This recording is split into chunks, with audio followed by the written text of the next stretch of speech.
Hi everyone, my name is Darian James, and I pray that this finds you and your loved ones well during this global crisis that we're currently facing. I want to commend the Golden Door Foundation for the work that they're doing in investing in your future. I specifically want to thank Nitisha Bookert for inviting me to be a part of this Golden Spotlight interview series. I also want to commend you for taking the time to view this presentation. So let's get right into it. I am a native of Orangeburg, South Carolina. That's right, born and raised in the Burg. I graduated from Orangeburg Wilkinson High School, and then I went to South Carolina State University and obtained a bachelor's in nuclear engineering. I am currently a graduate student at the University of Wisconsin-Madison, and I enjoy working out, trying new things, traveling, helping others, and spending time with family and friends. STEM? STEAM? What is that? As a kid, that acronym was foreign. I didn't have a clue that engineering existed. I knew I wanted to make a difference, and based off of the professions that were popular while I was growing up, I wanted to be a pediatrician. I didn't know how to combine that desire to want to make a difference with my enjoyment of disassembling and reassembling toys and other items and my love for math and science. It wasn't until high school that I was introduced to engineering, and that was through Project Lead the Way courses at the Technology Center, an engineering camp held every year at USC called the Partners for Minorities in Engineering and Computer Science, and my participation in the National Society of Black Engineers.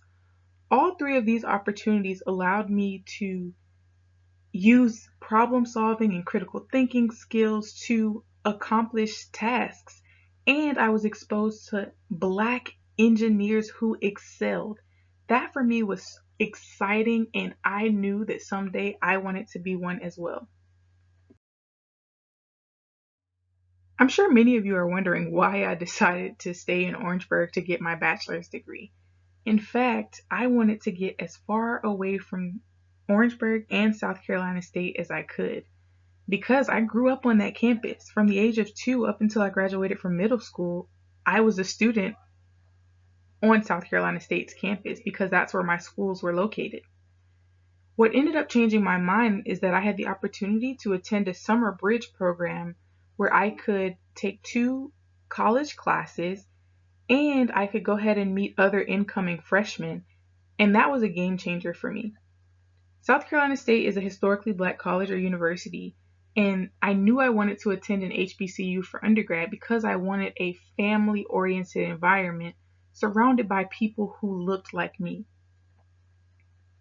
College for me was free, and I ended up finding out later that South Carolina State University had the only undergraduate nuclear engineering program not only in the state of South Carolina, but also at an HBCU.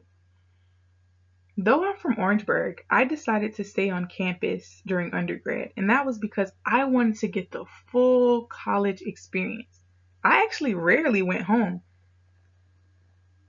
Being from Orangeburg, it was nice because I felt like I had home court advantage in a way. And honestly, attending South Carolina State was one of the best decisions of my life because the people that I met, the experiences that I've gotten, all of that is because of South Carolina State. And I am truly grateful for SC State. And I would have never, if I could go back and do it again, I would never change it for one moment. Now I am about 984 miles away from home in Madison, Wisconsin. Madison is cold. It gets really cold, especially in comparison to temperatures back home. I want you to pay close attention to this line between Orangeburg and Madison. It's not straight at all, and that represents the bumps and bruises and hiccups that I've faced along the way. I want you to know that your path will not be straight, but you will be equipped with the tools to overcome it. I am a graduate research assistant pursuing my doctoral degree in biomedical engineering. When we hear doctor, we think a medical doctor or a physician. I want you to know there are different types of doctors, and a PhD is a doctor of philosophy or a doctor of knowledge. Ultimately, we do research to get a deeper understanding of something specific so that we can try to accomplish a goal. Biomedical engineering is a field that uses engineering problem solving and techniques and applies those to biology and medicine. Here are just 3 images of different paths that you can even take within biomedical engineering. You have some individuals that use microscopes like me to study different tissues. You have others that do gene editing, and then some make prosthetics. Biomedical engineers want to help people ultimately have a higher quality of life. I use microscopes to image human tissue so that I can understand how different diseases and cancers progress over time. We get samples from the hospital, we put those on a slide and image those via the microscope. And these are just 2 representative images, one of normal ovary and one of ovarian cancer. In the normal case, we can see that the fibers are shorter, they have random direction, whereas in ovarian cancer, the fibers are more aligned and they are wavy, look like ramen noodles or wavy hair.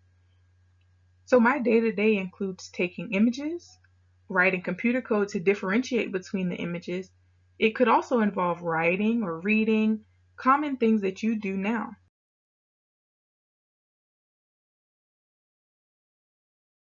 This is one of my favorite slides because it shows that learning is forever.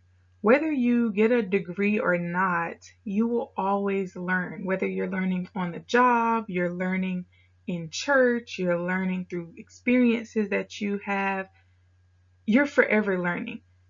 For me, the career and the lifestyle that I wanted, I knew I needed to get a degree after high school and then to go further to get a graduate degree. One of my closest friends was diagnosed with cancer during undergrad, and that for me was tough to have to witness.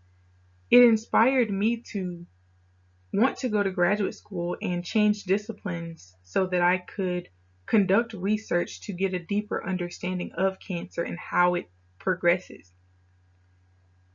I want to mention that I'm going to graduate school for free, so I'm not paying for that either. Graduate school is definitely demanding in terms of a time commitment. So in the beginning, I had several classes, and then on top of classes, I had to do research. And now that I'm done with classes, I'm doing just research. But I do find it necessary to take breaks, to vent, to have some fun. So I may hang out with friends or travel or go to concerts. I've actually been to several concerts since I've been here, like Kevin Gates, Erykah Badu, Patti LaBelle.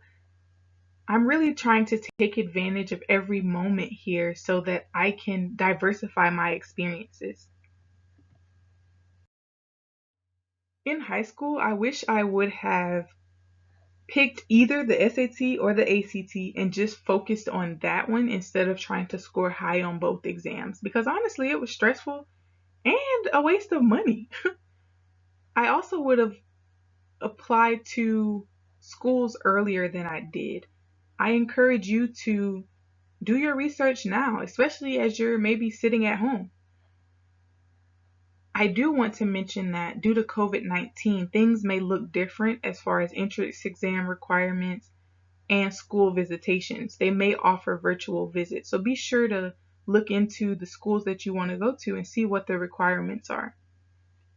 In college, at first, I was work, work, work, work, work. I didn't have time for fun. And honestly, it was kind of sad. I mean, yes, I had great grades, but what type of experience was I getting? College is all about the experience. You do want to be able to have some sort of balance where you do your work, but you also can have a good time. Again, one of my close friends was diagnosed with cancer, so that was difficult. In graduate school, it's been hard being far away from home because I feel like I miss out on a lot of moments. My grandmother actually passed my first year. That was super difficult. And then adapting to this cultural environment here. As I mentioned previously, I went to a HBCU. So that means surrounded by African Americans. Now I attend a predominantly white institution. When I came here, I was introduced to people staring at me because I look different or because of my hair. I was introduced to microaggressions and introduced to being the only black in a class, in a space, or in a meeting, on the bus. So it was definitely really challenging at first, and sometimes it still gets challenging, but I have learned how to adapt in a way. Some necessary skills that are needed to succeed, I would say organization, time management, motivation, being a team player. Teamwork literally makes the dream work. Strong work ethic, having tough skin, and communication. All of these skills you can start developing right now. Communication is so important that I had to put it on its own slide. Effective communication is key to survival. And what that means is that you have to be able to communicate your ideas, whether they're written or spoken, and you have to be able to actively listen. That sometimes is a bit difficult for some of us. When you think about it, we have to communicate all the time, whether through email, text, social media, on the phone, in class, in our relationships with others. So you might as well get comfortable and you might as well perfect the craft now, because writing and presenting are really common in classes. Depending on what institution you choose, I want you to understand that most professors are not going to be as caring as the current teachers you have. Ask your teachers, how did they get to where they are now? What college did they attend? What advice do they have for you? I do want to mention that attending an HBCU, I had loving professors, I had loving staff members who cared not only about my success, but also about me as a person. And that is something that I will always cherish. The class schedule in college is not as structured as the one you have now. So there's not a bell that dismisses class or starts the next class. You may have a class at 8 o'clock in the morning, and your next one may not be until 2 o'clock in the afternoon. How do you utilize that time in between? Do you sleep the entire time, or do you study and prepare for your exams and rewrite your notes and things like that? Don't take any of the moments that you're experiencing right now for granted. Oftentimes we want to grow up so fast. But most of the time, once we grow up, we wish we could go back in time because of the responsibilities that come along with growing up. So cherish these moments. It wasn't until I got to graduate school that I realized how I responded to stress. I ended up getting really sick, and it was all due to stress, but I didn't know that. So finding ways to relieve your stress, some sort of outlet. It may be working out, it may be praying, it may be cooking, whatever you do that can give you that positive boost and put you in a positive space, do that. Diversify your experiences. When I first got here, someone told me to walk across the lake when it's frozen in the winter. And I remember saying, I would never do that. Just last year, I had the opportunity to do it. I've gone on hikes. I've started running. I've done different things to diversify my experience and just try new things. There are tons of opportunities that exist. You can explore them all. Google, YouTube, LinkedIn, all of these things can become your best friends if you use them correctly. And when you go to college, there will be offices, like the career services offices or your academic department or other departments on campus. Right now, someone that you could actually utilize is your guidance counselor because they get several opportunities before the students. My support system is extremely important in my success. It consists of my parents, godparents, family, friends, teachers, faculty, staff, teams I've been on, organizations I've been in, my sorority, my Bible study group. The list goes on and on. You want to develop a support system who is there for you through everything. Everything. My support system prays for me, uplifts me. they are just amazing at having my back through it all. I encourage you to start your resume now because it will definitely help in the long run when you're trying to recall what organizations you were a part of or what leadership roles you had. You can just refer to that document and it'll be easy. Don't compare yourself to the next person because your journey will not look like anyone else's. I would say try to be as well rounded as you can. If you're not athletic, but you like sports, maybe you can be the sports team manager. Or if you don't want to deal with sports at all, you can join societies and academic clubs and participate in community service. Find mentors who will pour into you and support your growth as a person, as a professional. And then research opportunities, research schools you would like to attend, potential majors that you could declare. Select your school, career, spouse, lifestyle, all of those things for yourself and not for others. This picture describes that because these are 4 of my friends who I met between preschool and kindergarten. And that's a picture at the top of us from middle school. And then the bottom picture is from, I believe, college. So those friends will still be there no matter if you are in this part of the country and someone is in the next part of the country. That doesn't matter. If they're truly there to support you, they will be there. Be yourself no matter what. Oftentimes, as underrepresented minorities, we have to put on 2 faces, one at school/work and then one at home. But ultimately, you should still have the same values and beliefs in both places. Never be afraid to ask for help. Honestly, it saved me a lot of time, tears, energy, a lot of everything. Because I am definitely not too proud to ask for help, especially if I know someone else can do it. Your support system, you want to be sure that you trust them and that you can vent to them because that is stress relieving in itself. Understand that setbacks will happen. It is inevitable. But know that once you get the skills to overcome those obstacles, you can use that for other situations that may arise. So appreciate the lessons that come from this. When you make it to the top, don't forget to reach back to pull at least one person up with you. And my favorite piece of advice is get comfortable being uncomfortable. It wasn't until I allowed myself to get put in uncomfortable situations like going for a run, which I definitely still don't enjoy, but I get enjoyment from the results of it because I put myself in an uncomfortable situation. This image here actually describes that.